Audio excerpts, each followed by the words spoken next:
ప్రభువా, ఒక వ్యక్తి ద్రోహం చేస్తాడని తెలిసి కూడా ఆ వ్యక్తికి అంత అధికారం ఇస్తావా?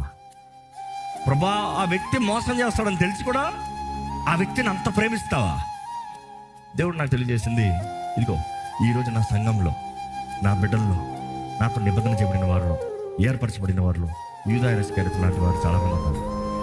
కానీ వాళ్ళకి నేను తక్కువ చేయలే, ఆశీర్వాదాలు తక్కువ చేయలే, అవకాశాలు తక్కువ చేయలే, తిండి తక్కువ చేయలే, ఉద్యోగం తక్కువ చేయలే, జీవితంలో ఏది తక్కువ చేయలే. తక్కువ చేయిందానికి పోతాను కారణం ఏంటి తెలుసా? నా ప్రేమను ఎక్కడున్నా వాళ్ళు గ్రహించుకుని, నా ప్రేమను ఎక్కడున్నా గుర్తు చేసుకుని వారు స్వార్థము విడిచిపెట్టి నా వైపు వస్తారేమో అని. God is giving opportunities. ఈరోజు దేవుడు నీ జీవితంలో కార్యం చేస్తాడంటే నువ్వేదో మంచోడు అని కాదు, నువ్వేదో గొప్పోడు అని కాదు, నీకేమో తగునని కాదు. But still God is loving you unconditionally for you to change.